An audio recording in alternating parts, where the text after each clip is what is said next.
The profound bond between a parent and a child is universally cherished, isn't it? However, with narcissistic parents, the fabric of this relationship is tainted by motives beyond affection. Narcissists are driven by image, they are driven by how they're seen in public. So, the need to look good, to uphold a favorable public image, leads to a complex and a damaging relationship with their children. They use their children like trophies, accessories, and objects, but never truly connect with them.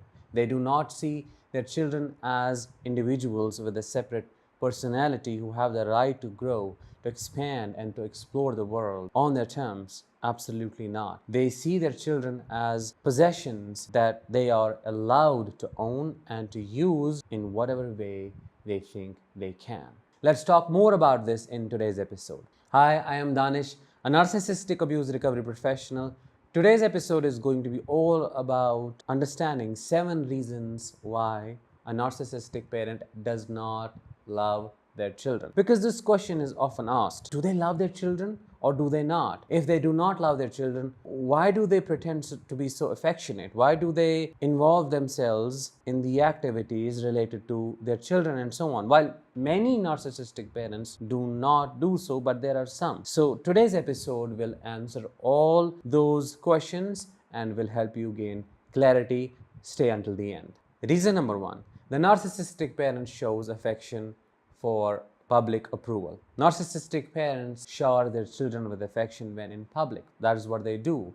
This display, however, is primarily aimed at garnering admiration and approval from others. My mother used to do that all the time. In private, she would be completely disconnected, uninvolved. But when in public, when others are watching, she would be the nicest, the kindest, the sweetest mother. And I would be taken aback, like, what has changed? Have I done something miraculous for her to become this godly mother? Or is she pleased with me for the reasons I do not know about? That is how it feels to be with a narcissistic parent who has this Dr. Jekyll, Mr. Hyde side. And that is the core origin of a trauma bond that a child develops with their parent then. The underlying motive of this parent is to present themselves as caring parents rather than genuinely cherishing their child's happiness and well-being. They're not interested in any of that. It's all about the show. Reason number 2, idealization of the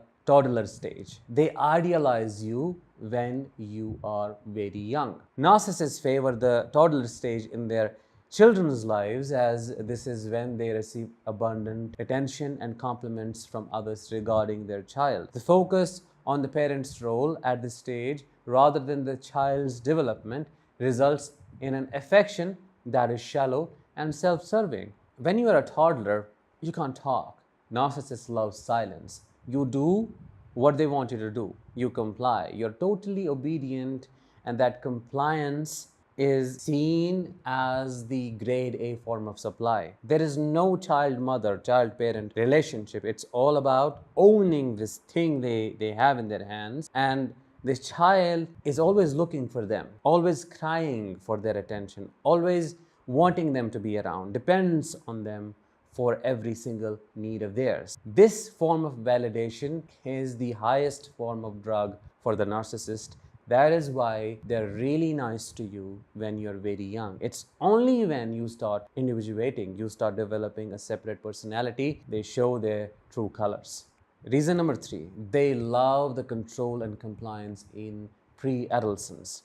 Adding to what I just said, as children grow, especially between the ages of 3 and 15, they're less likely to question authority, aren't they? This is a phase when the narcissistic parent finds it easier to mold you according to their image, which may be mistaken for fondness, but is more about control and compliance. They choose what you study, they choose a school you go to, they choose your friends. Everything is shaped by them. You do not have an identity of yours. You just become an extension of theirs. And if you try to express your individuality, your separateness, your differences in any way, differences from them, differences that make you a completely unique individual, you are seen as a trouble, and the alarm goes off in their head. and the attack begins. Reason number 4, their love is very conditional. A characteristic trait in the relationship between a narcissistic parent and their children is the conditionality of affection, because a parent is supposed to show unconditional positive regard towards their children, which doesn't mean unconditional enabling, of course not. It just means accepting the child for who they are, for what they are. But love of a narcissistic parent is very conditional. It is transactional. It is performance based. You are only then seen as deserving of their love. That is when you get their attention, positive attention. If not, you are devalued. You are eventually discarded. Love and attention are often contingent on the child's ability to meet the parents' expectations, especially in terms of reflecting positively on them.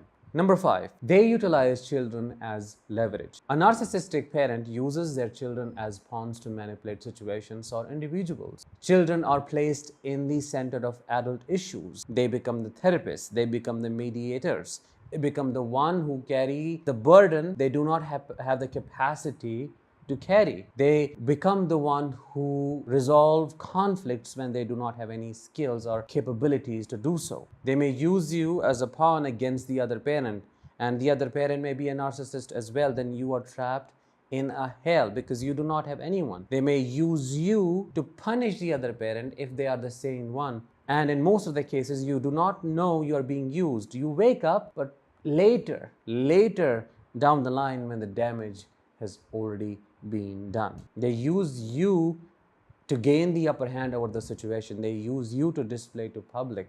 They use you as their achievement, as if you're the one who brings glory. Well, that is how they perceive it, but you are not seen as you. There is no mental representation of an object relationship, any relationship with you, except a relationship of supply, and the reception of supply does not exist. Reason number 6, you're used to display a perfect family image. Narcissistic parents harbor a deep-seated need to portray an image of the perfect family. This leads them to fixate on their children's appearance, manners, and achievements as a reflection of their parenting. This focus on image rather than substance results in a relationship devoid of genuine emotional depth. Their selective treatment of their children leads to the creation of scapegoats, black sheep, and golden children. Those children who keep up with their standards, who always chase the goals, who always try to enable the narcissistic parent,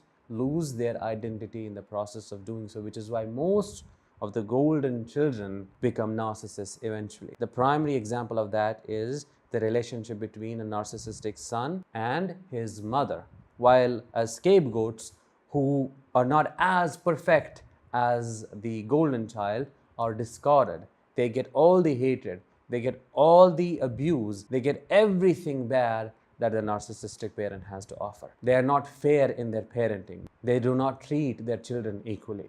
Number 7 and the last one, to expand on what I just said, they exercise favoritism and create a rift among siblings through manipulation. A narcissistic parent favors one child over the other, using the favored child as an ally to manipulate and control the siblings. This favoritism is rarely based on genuine affection, but is a means to maintain dominance and control within the family structure. That is what it is all about. They are the puppeteer and you are the puppets. Everybody is dancing on their whims. Everybody is functioning according to their will, but nobody knows except the scapegoat what is going on in the family. In conclusion, narcissistic parents do not love their children. No, never, never. I have grown up with parents like that. Both of my parents are narcissists, if you do not know already.